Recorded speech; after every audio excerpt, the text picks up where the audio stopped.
comes part 2 of replacement. Actually, it'd be kind of part 3, because several weeks ago I talked about the letter of J not being in the Hebrew language or the Greek language or even in the English language for about 1,600 years. And, whose name are we saved in? And then last week we talked about replacement theology as well. Some of the history of where it began with the Samaritans. The Samaritans were the first people that taught replacement theology. Now, you may be wondering why in the world I have that picture. What is that? It's a T-bone. How many like T-bone steak? All right, but here is the problem. It goes back to perspective. If you focus only on the bone, there's a bone in here. I'm not going to eat it. There's a bone. And you narrow in on that bone and you see it, and I'm not going to eat it. Oh, that's your problem. I'll take the meat around it. But that's what happens with people's perspective on theology. They reject all of Judaism because there's a bone in it. Well, guess what? There's not only bones in Judaism, there's a lot of bones in Christianity. I mean, it's almost like a carp. But, that's got a lot of bones. But so what you have to do is you have to know how to separate. There's bones everywhere, in every religion. But the key is don't focus on the bone.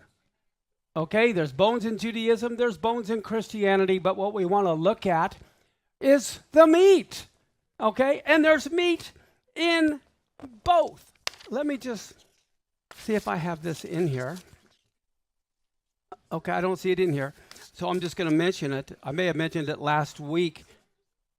But do you remember, how many of you remember Romans 9, 10, 11? Okay, one of the things that we know from Corinthians, Paul said, we know in part, we see through a glass darkly. Well, guess what? That means we see through a glass darkly. Okay? But we only know in part. Romans 11 says the Jews were only blinded in part. So the Jews are in the same condition the Christians are in. We both see in part. Christians see through this lens. Jews see through this lens. They have a different perspective. And the first group to humble themselves and look out of the other lens gets to see the clear picture. But we have to humble ourselves. We can't say, there's a bone, there's a bone, there's a bone, there's a bone. And the other one goes, there's meat, there's meat, there's meat. But it's both sides. Both sides are looking at the bone in the other rather than the meat in the other. So let's do a quick review from last week. In 2 Kings 17:29, it says, howbeit every nation made gods of their own, put them in the houses of the high places, which the Samaritans had made, every nation of their cities wherein they had dwelt. Okay, so the Samaritans were clear back in 700 BC. The Samaritans had been around a long time, all the way up through Yeshua's time, around 30 of the current era. And if you remember, when did this happen? It's when the Assyrians captured northern Israel. They moved the Israelis to other nations. They took those from other nations and put them in Israel. And then they didn't know how to worship Israel's God. They were eaten by lions, and they go and say, please bring some of them back and teach us how to obey the God of this land. Because back then, everyone thought every country had its own God that had to be worshiped. Now, John, I don't know if you knew, he lived in Ephesus. Okay? Here we go. Here is Turkey, and that yellow line is dividing Europe from Asia. Now, many of you may have been with me this last year. We visited all 7 churches in Turkey, and then we went over to Philippi and Athens and Corinth. We visited all of those areas. Well, look at this in John 19:26 and 27. Yeshua's up on the cross. He sees John. It says, when Yeshua saw his mother and the disciple whom he loved standing nearby, he said to his mom, "Woman, behold your son." And he said to the disciple, "Behold your mom." And from that hour, the disciple took her to his own home. As you know, back then, women had no rights. If they didn't have someone to take care of them, they were in trouble. Well, Yeshua put John in charge of his mother. Okay. Well, one of the things that happened is Herod Agrippa started killing all the disciples. And John said, it's time to move. And so John moved up to Ephesus. Okay, that's where he lived. And guess who he took with him? Mary, or Miriam. Here's a picture I took of Ephesus when we were there. We're in the hotel. I'm up, on a higher floor. But here's what Ephesus looks like. And right here is where we immersed about 20 people that were on the trip. And this is the same place that the Apostle Paul immersed people, and they all filled with the Holy Spirit and came out. It was a lot of fun. The Apostle John brought Miriam or Mary to Ephesus after Stephen was stoned. Okay? And James is beheaded. So this is around 37 to 48, about 7 years after Messiah died. Things are getting worse. And Herod Agrippa ruled from 41 to 44. That was the year he was ruling. This is the area where John lived. Of course, it was repaired in the 1st century, repaired again in the 4th century, repaired again in the 7th century, and then it was repaired again around 1951. Now, here's the thing. Okay, I'm going to... Now, if you guys want to take pictures, you can take pictures. I have a lot I'm going to be saying. Roman Emperor Claudius Caesar was the Roman emperor from 41 to 54. He was poisoned by his wife because she wanted her son to be emperor. So she kills her husband and makes her son emperor. After him, many of you have heard of Nero, right? Well, that was Claudius Caesar's wife's son. Nero now becomes the Roman emperor. And guess what he does? After his mother kills her husband and appoints him, he kills his mother. Okay? Then he ruled till 68 as Roman emperor. And then comes Vespasian, and he ruled from 69 to 79. The year between 68 and 69 had like 3 Roman emperors who kept killing each other, trying to be the boss. And so then came Vespasian, and from 69 to 79, the temple was destroyed in 70 AD, if you remember. Well, Vespasian had a son named Titus, and he was the next emperor from 79 to 81. So this is all of the 1st century. Who was the king of Judea? Okay, Herod Agrippa the First was appointed by Claudius Caesar in the year 41. The same year he became emperor, he appointed Herod Agrippa, who you read in your Bible was from 41 to 44. He's the one who beheads John's brother James, which is why John decided it's time to move to Ephesus. His brother just got beheaded by this guy. So he moves. King Agrippa is the one who imprisons Peter. John ends up moving to Ephesus, and Herod Agrippa is the one who's in Caesarea who dies and all the worms eat him, it talks about. Okay? Well, now here comes Nero, and he's the one who ordered the death of his mother. Well, he began his rule at only 16 years old. And he died by suicide at 30 years old in the year 68, which is when and Rome burns to the ground in 64 CE, and that's when they say he played the fiddle while Rome burned. That's debatable if that's really happened. But he's the Roman emperor who killed his mother. He was only 16 years old. And then after Rome was burned to the ground, 4 years later, he ends up committing suicide at 30 years old. But the thing is, he is the one, in 64 BC, when Rome burnt to the ground, all the believers were the ones that were blamed that Rome burned. Okay, so now they're getting the heck out of there. So the Messianic Jews fled in 67 to Pella. Okay, that's in the Jordan area up north. It's not Petra, it's Pella. And they go north. Jerusalem, we know, was destroyed in 70 CE. And the reason the Messianic Jews fled, it says in the Gospels, when you see Jerusalem surrounded by the armies, get the heck out of there. So that's what they did 3 years before Jerusalem was destroyed. They left. And this was part of the problem, was that when the Jews were fighting the Romans, they wanted the Messianic Jews to help. And they said, we're out of here. And so that's where some of the obstinacy against each other came, because the Orthodox Jews didn't like the Messianic Jews fleeing during the war. And they say basically on the 9th of Av or whatever, in 70, when the temple was destroyed, there were 1,200,000 Jews died. 1,200,000 Jews were laying dead all around Jerusalem. And so the rest of the Jews, what do? We're out of here. Everybody's getting killed by the Romans. So here they're all fleeing the synagogues, but they're not going after the Gentile believers. And so now the Gentile believers get to move into the synagogues and say, we're the boss. Okay, so Herod, let me see where I'm at. Okay, Agrippa was appointed to his monarchy by Emperor Claudius in 41, but a proud Jew he claimed to be as well. He was a very popular figure among the Jews in Judea. The Orthodox Jews in Judea loved Herod Agrippa because he was getting rid of the Messianic Jews. In Acts 12, 1 through 3, it says, about that time, Herod, the king, laid violent hands on some who belonged to the church. He killed James, the brother of John, with the sword. And when he saw that it pleased the Jews, he proceeded to arrest Peter also.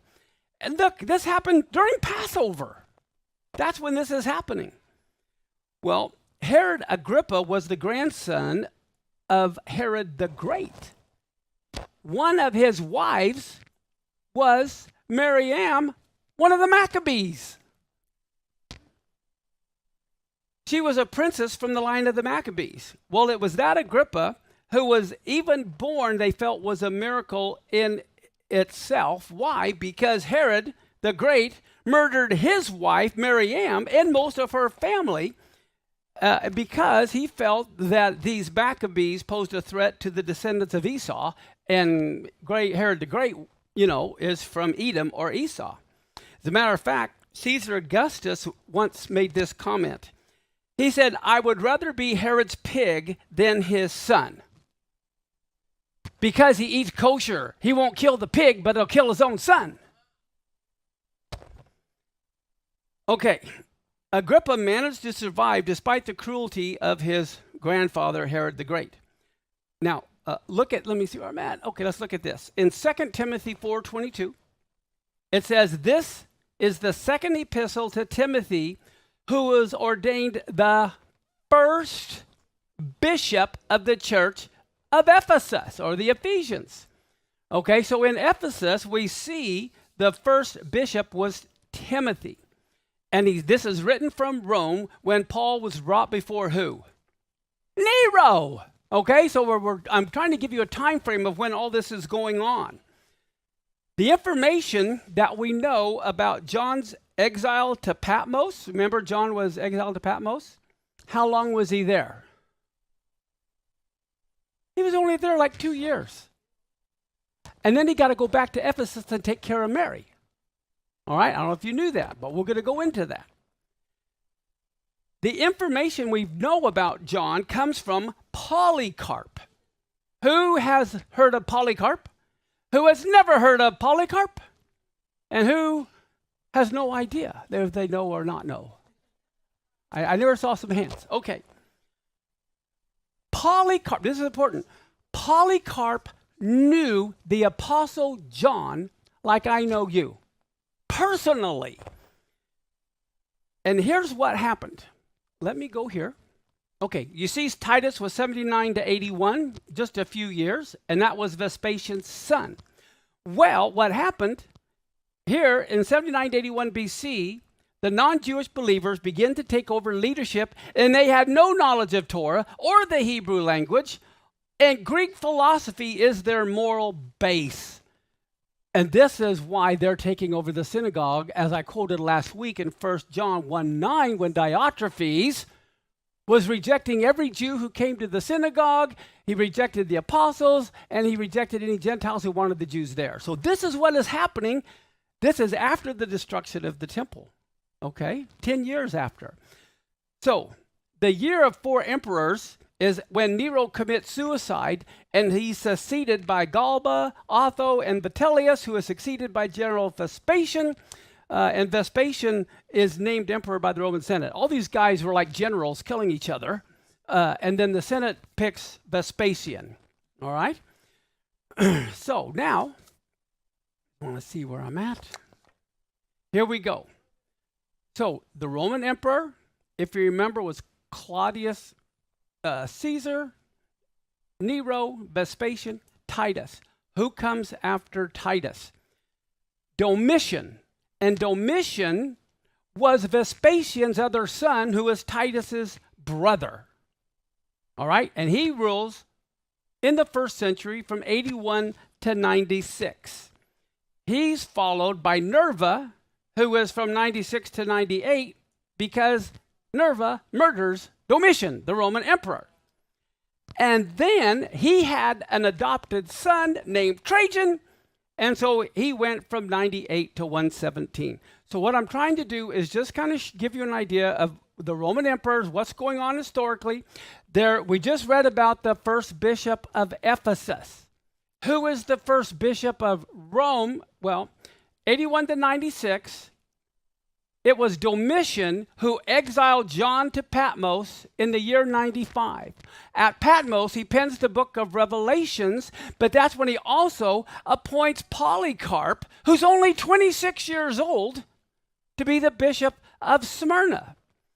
Well, from 88 to 97, at the same time he is the bishop of Smyrna, Clement is called the Bishop of Rome. Now, the Catholics like to call him Pope, but he wasn't the Pope. He was a bishop like all the other bishops that were leading other cities. Well, what happens when Nerva becomes Roman emperor in 96, he releases John from Patmos, and then he returns to Ephesus, and that's when he pens the Gospel of John and 1st, 2nd, and 3rd John.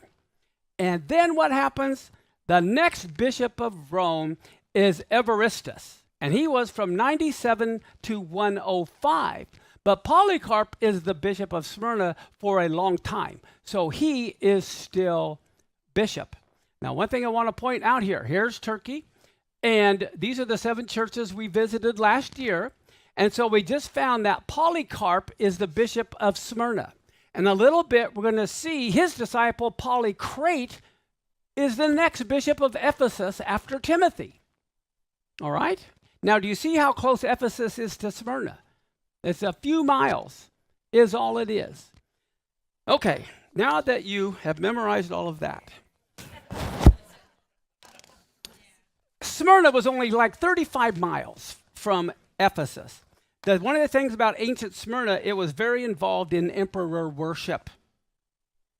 And John is the one who appointed Polycarp to be the bishop of Smyrna. Now, there was a Roman historian who lived at this time in the 1st century. He lived from the year 56 to the year 118. His name was Tacitus. And he was active throughout the reign of Trajan that we just mentioned, and in the early years of Hadrian. Let me see right here. Okay.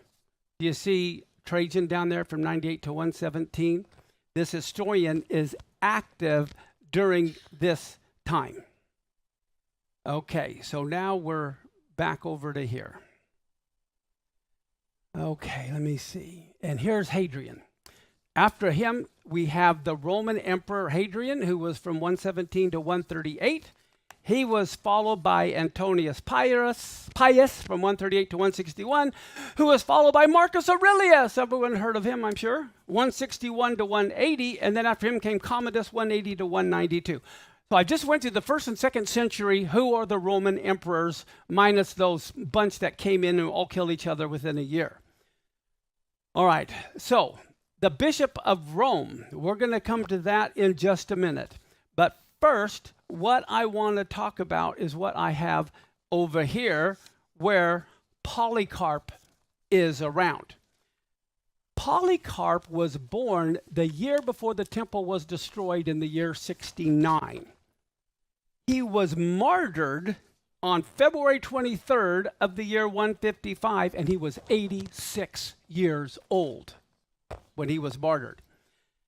Written about 156 BC, within a year of the event that he was martyred, there is an authentic eyewitness report of his heroic death by the believers who were in Smyrna, who wrote it up as a letter, and it circulated to all of the congregations. Now, let me go here and here. Let me see.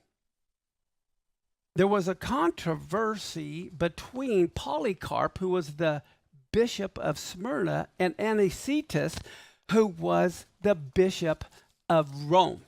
Here, I'm going to have to take Polycarp was the bishop of Smyrna for like 60 years, from 95 to 155. Now, separate the East from the West, Asia from Europe.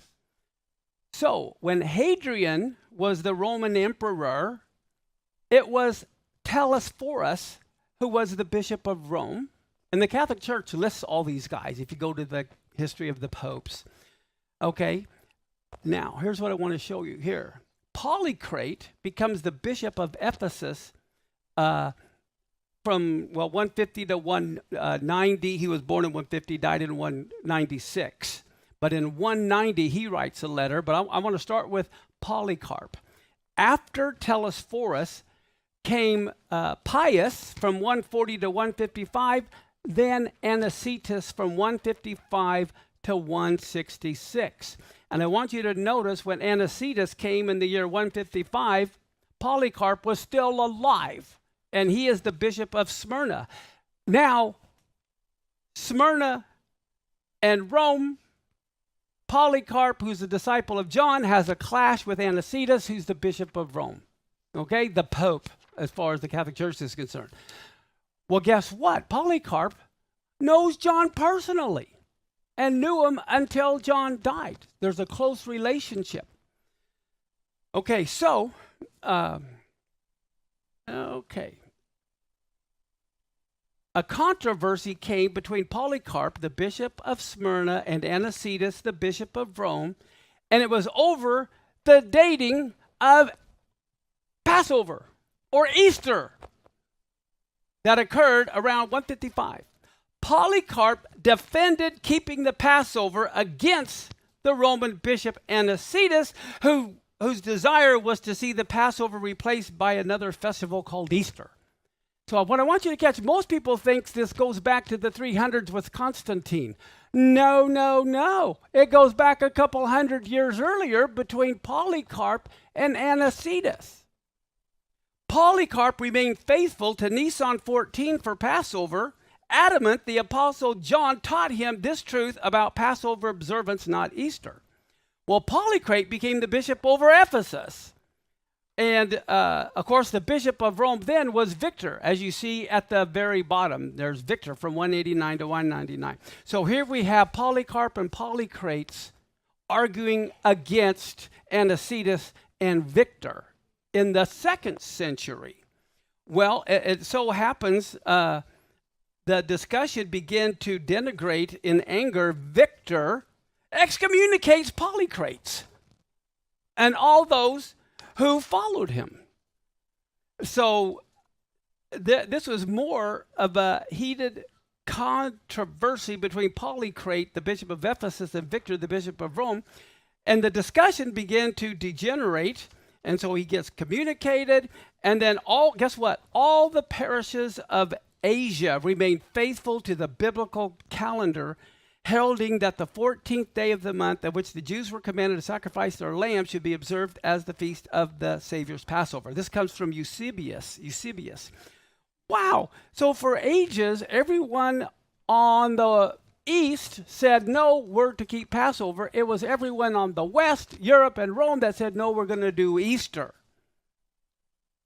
Okay. To their credit, all the bishops of Asia, led by Polycarp, stood their ground and were not about to compromise on this biblical truth. And Polycarp insisted we ought to obey God rather than man. And it was time to write a letter to Pope Victor. And he says, we observe the exact day, Nisan 14, for Passover. We don't add or take away, was the first line of the letter. A reminder to the Pope that the Passover date can't be changed by humans.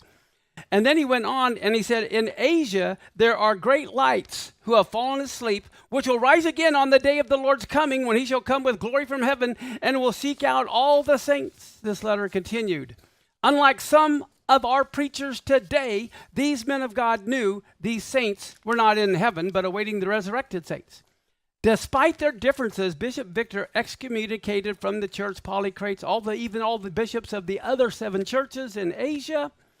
However, the bishop ended up reversing his decision later on after several bishops, including Irenaeus. I don't know if you ever heard of Irenaeus, one of the early church fathers.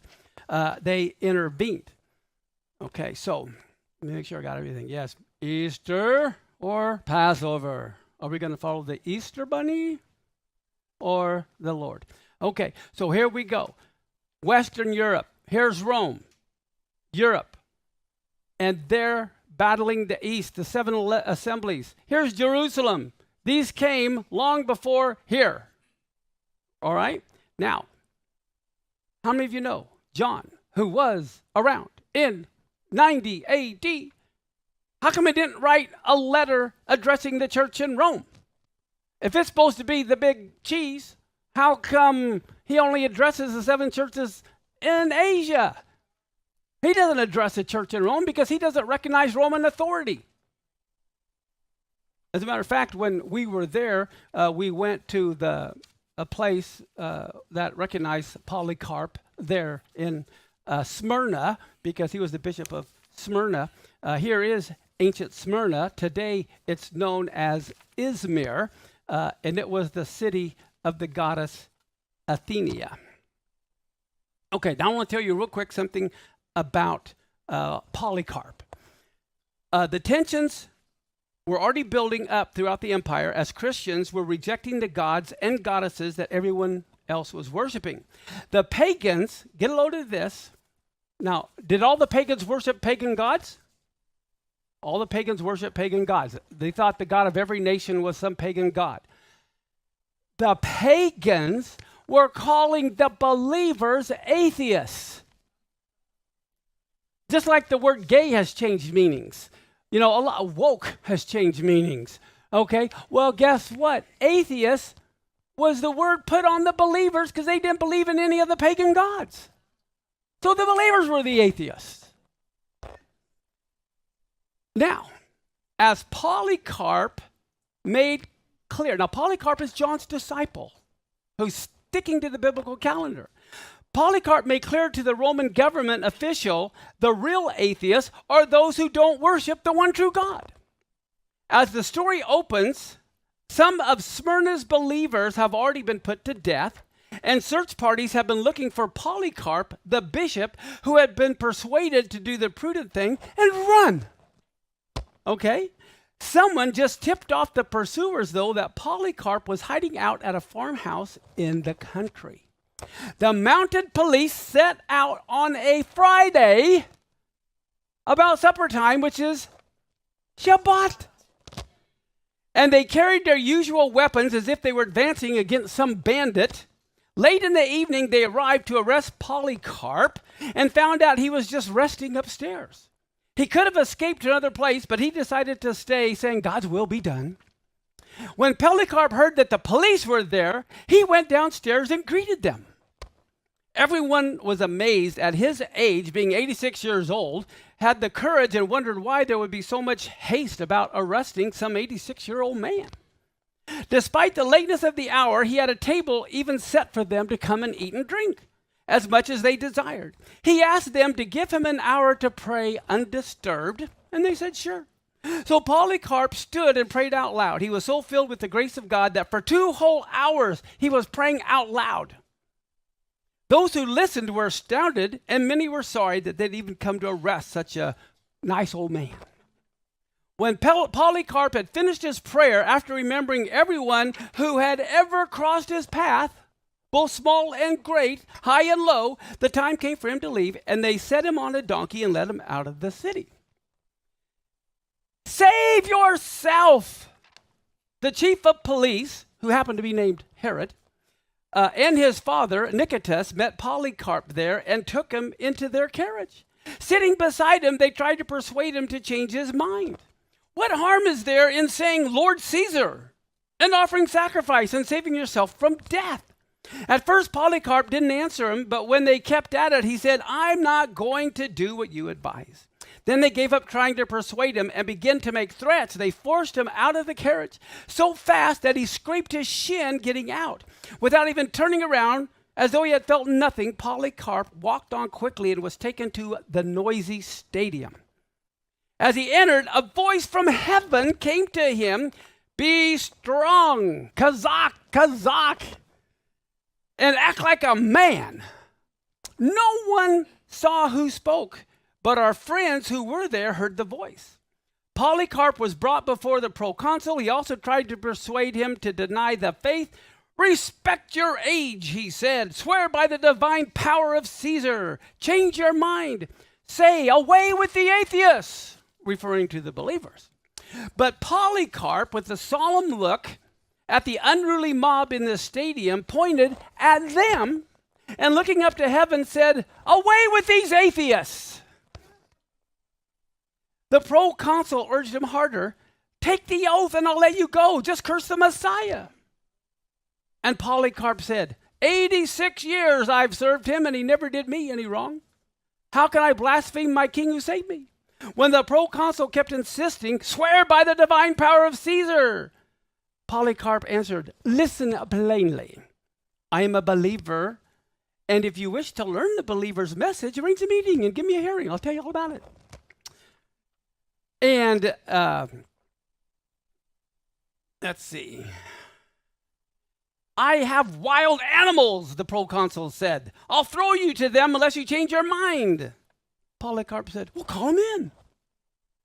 Scorn the wild beasts, he says, and I'll have you burned alive if you don't change your mind.